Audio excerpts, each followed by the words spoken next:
Dear students, Shillong আৰু চেৰাপুঞ্জীৰ এই ধুনীয়া পাহাৰবোৰ ওচৰৰ পৰা দেখি বাৰে বাৰে মনলৈ এটা কথাই আহিছিল, উৎসাৰ লাভলি ডাৰ্ক এণ্ড ডিপ। পাহাৰ সঁচাই মনোমোহা, কিন্তু ই গভীৰ আৰু জটিলতাৰে ভৰা। Dear students, today once again I have been back with the beautiful pictures and stories of Cherrapunji. So listen to me, I am Lima Borthakur from Indira Gandhi High School, Lakhimpur. Cherrapunji বুলি ক'লে মনলৈ আহে এটা ছাতি আৰু গৰম কাপোৰ, কিন্তু সেইদিনা আছিলে প্ৰখৰ ৰ'দ। চেৰাপুঞ্জীত ভৰি দিয়েই জলপুৰীৰ এই সুন্দৰ ষ্টেচুটো দেখিলোঁ। কোনোৱে ক'লে এই চেৰাপুঞ্জী পাহাৰীয়া ঠাইখনতো আছে হেনো জলপুৰীৰ এক সজীৱ কাহিনী।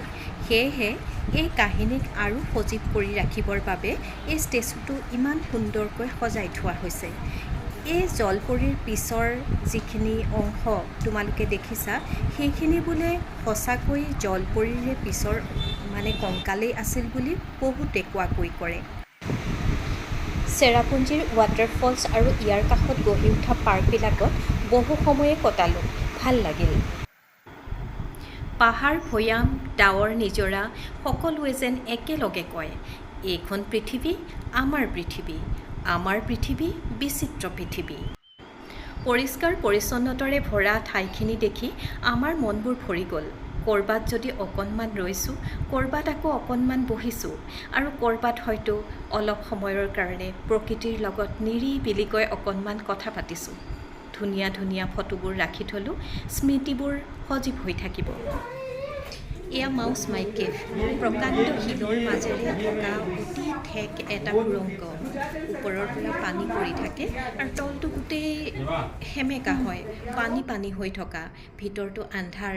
মোবাইলৰ পোহৰত আমি যাবলৈ চেষ্টা কৰিছিলোঁ। অলপ দূৰ গৈয়ে কিন্তু উভতি আহিলোঁ। কিছু ভয়ো লাগিলে, সেয়েহে আমি পাৰ হৈ যোৱাৰ সাহস কৰিব নোৱাৰিলোঁ। লগৰ কেইজন অৱশ্যে পাৰ হৈ খুব সোনকালেই আকৌ আমাৰ ওচৰলৈ উভতি আহিল। ইয়াৰ পিছত আমি গ'লোঁ চোহৰাৰ নংথিংমাই ইকো পাৰ্কলৈ। এই চোহৰা হ'ল চেৰাপুঞ্জীৰে অন্য এটা নাম দেই। এই পাৰ্কৰ কাষতে এটা ধুনীয়া ৱাটাৰফল আছিল। আমি সেইফালেদি বহুদূৰ আগবাঢ়ি গ'লোঁ, আৰু এই যে শিলবোৰ দেখিছানে, শিলবোৰ কিন্তু একেবাৰে পিছল নাছিলে। সেই শিলৰ মাজেৰে ঠেকা খাই কুলুকুলুকৈ অহা পানীৰ শব্দই আমাৰ মন ভৰাই দিছিল। পানীবোৰ খুব চেঁচা আছিল। নিজৰাৰ পানীত ভৰি থৈ আমি তাৰো আমেজ লৈছিলোঁ। এচেৰেঙা ৰ'দ, অলপ সেমেকা বতাহ আৰু নিজৰাৰ চেঁচা পানী, এইবোৰৰ মাজত সোমাই থাকি মন ভৰি গৈছিল। ইয়াৰ পিছত আমি আহি পালোঁ ছেভেন ছিষ্টাৰ ভিউ পইণ্ট। এই ভিউ পইণ্টৰ পৰাই ছেভেন ছিষ্টাৰ ৱাটাৰফলছ চাব পাৰি।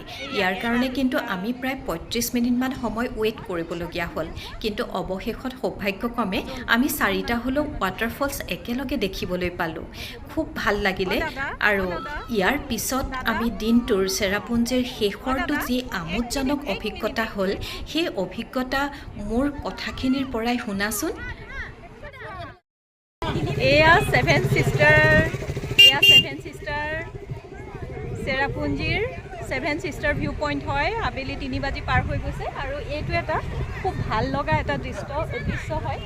এইটো এটা ঘোঁৰা লৈ অকণমান ঘোঁৰাত উঠি ফটো উঠাৰ এটা চখ হয় টুৰিষ্টসকলৰ, আৰু এইটোতে সেই ব্যক্তিজনে প্ৰায় 3 মিনিটত 100 টকাকৈ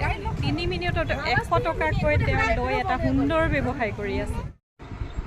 এনেকৈ আমি চেৰাপুঞ্জীৰ ধুনীয়া ধুনীয়া স্মৃতিবিলাক মনত লৈ শ্বিলঙৰ মাজেৰে এটা ধুনীয়া গধূলি পাৰ কৰি গুৱাহাটীৰ ফালে ৰাওনা হৈছিলোঁ।